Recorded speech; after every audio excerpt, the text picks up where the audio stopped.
Senate Republicans voted Tuesday afternoon to advance to floor debate on their efforts to rewrite health care policy, with Vice President Mike Pence breaking the tie. But hours later, the Senate decisively rejected a Republican proposal to repeal and replace Obamacare, a sign of the chaos expected to envelop Capitol Hill as GOP leaders work to find a plan their conference can agree to. Wednesday morning, floor debate on the legislation to overhaul the Affordable Care Act will continue, even though there aren't any guarantees the votes are there to eventually pass it, and it's unclear what a final bill will look like. But little may match the drama of Tuesday's vote on the motion to proceed, when Senator John McCain returned from Arizona to applause from fellow senators to cast what would be a critical vote for the Republicans.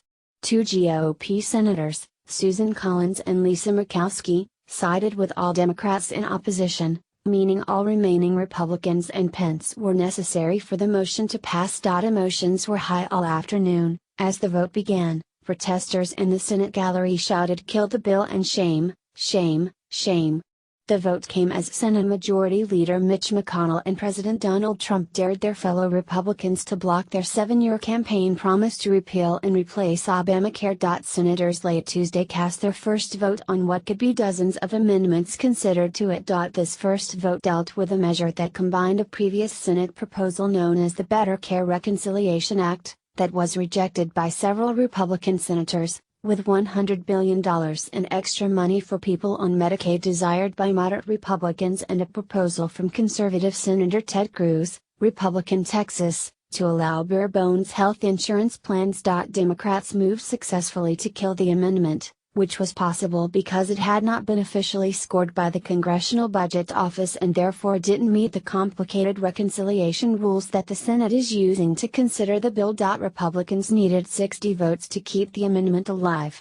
It died on a 43-57 vote. The vote came after a Senate clerk was forced to read the text of the amendment aloud in the Senate chamber, all part of the delaying tactics Democrats employing to express their overall unhappiness with the bill. On Wednesday, senators are expected to cast a vote on a repeal-only proposal.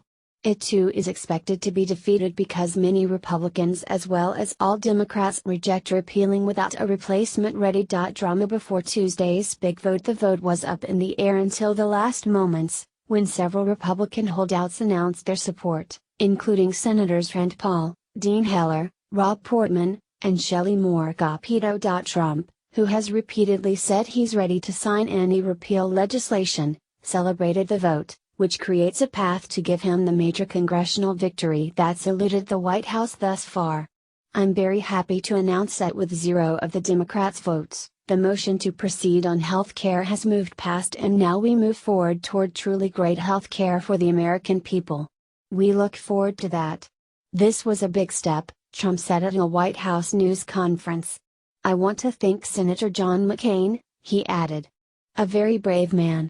He made a tough trip to get here."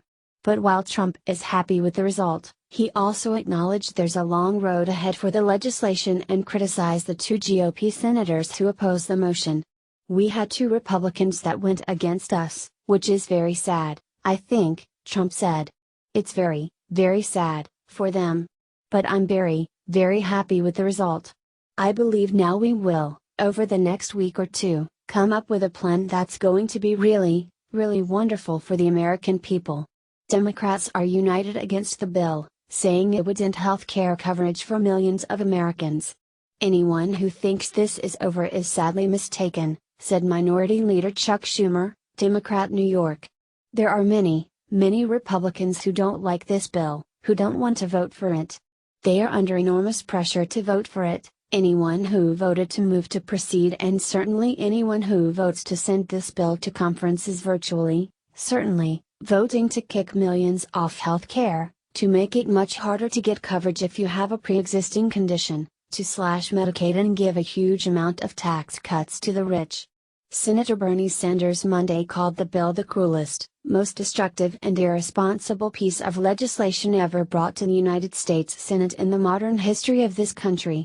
In a speech at the NAACP National Convention, highlighted the possible effects of the bill's provisions, which include cutting Medicaid, defunding Planned Parenthood and roadblocks for those with pre-existing conditions. Paul, Heller-backed motion. McConnell won over key holdouts on the procedural vote, but those senators haven't said they will back the final measure. Paul, a Kentucky Republican, said he would support the procedural motion to open debate on the health care bill, so long as leadership guarantees a vote on a full repeal of Obamacare. If this is indeed the plan, I will vote to proceed, and I will vote for all measures that are clean repeal, Paul tweeted. Such an amendment would be expected to fail, however. Heller, who has complained that Obamacare repeal efforts could hurt Nevada residents dependent on Medicaid, nevertheless said he'd vote to move forward. Heller is facing a tough re-election campaign in Nevada next year. Obamacare isn't the answer, but doing nothing to try to solve the problems it has created isn't the answer either, Heller said in a statement. If the final product isn't improved for the state of Nevada, then I will not vote for it. If it is improved, I will support it.